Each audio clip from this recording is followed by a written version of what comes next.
Hola, en el video anterior vimos el periodo de gloria, la edad dorada del Islam, y les conté cómo la llegada del profeta es el resultado de una influencia anterior al siglo VII, del cristianismo y del judaísmo.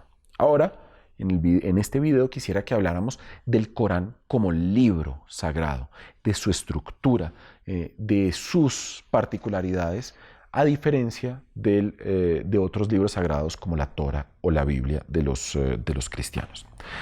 Según la tradición islámica, Dios hizo descender el Corán a la tierra.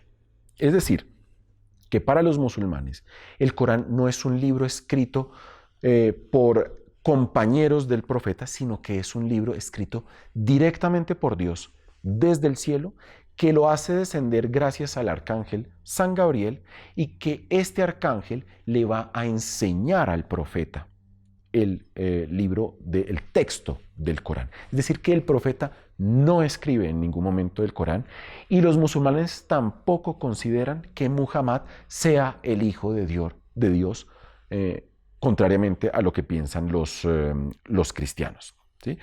Ahora, desde esta época del siglo VII, cuando Muhammad, el profeta del Islam, empezó a tener las primeras revelaciones, pues si este era un libro que bajaba desde los cielos y que Muhammad recitaba, muy rápidamente los compañeros del profeta y el profeta mismo se encontraron con un problema, ¿sí? Muhammad no sabía leer. Entonces, ¿cómo era posible que leyera un texto enviado por Dios a la tierra?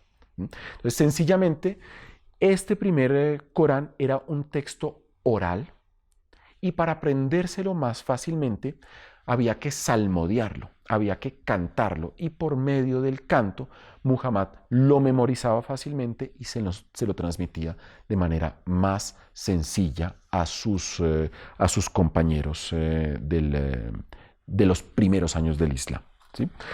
Las bases de este texto son interesantes. Es un texto que, a diferencia de la Biblia, no está dividido, de manera cronológica, sino que se fue constituyendo a medida que avanzaba el tiempo, y sobre todo tiene 114 capítulos organizados del más grande, del más largo al más corto. Eso quiere decir que cuando uno lee el Corán, normalmente no tiene una línea de tiempo, sino que tiene que interpretarlo de alguna manera para saber cuál capítulo fue escrito antes que otro. El texto del Corán que tenemos hoy en día fue creado por universitarios del Cairo en 1924. Antes de eso había distintas versiones del Corán. Bueno, ese Corán está escrito en un árabe clásico, un árabe que hoy en día es incomprensible para el 99% de los árabes. Es similar a si nosotros tuviéramos la Biblia en latín. Entenderíamos algunas palabras, e incluso esas palabras, el significado de esas palabras ha ido cambiando con el tiempo. Entonces, leer el Corán no es tan fácil. Las personas se lo siguen aprendiendo hoy en día de memoria para salmodiarlo, sin necesariamente entender el contenido real de esta lengua clásica del árabe. Otro de los asuntos interesantes de este Corán es que al principio de cada capítulo, ¿sí?, que los capítulos se llaman las suras, tiene una serie, primero cada capítulo tiene un nombre extraño: el capítulo de la vaca, ¿sí?, el capítulo de distintos aspectos, y tiene unas letras en desorden.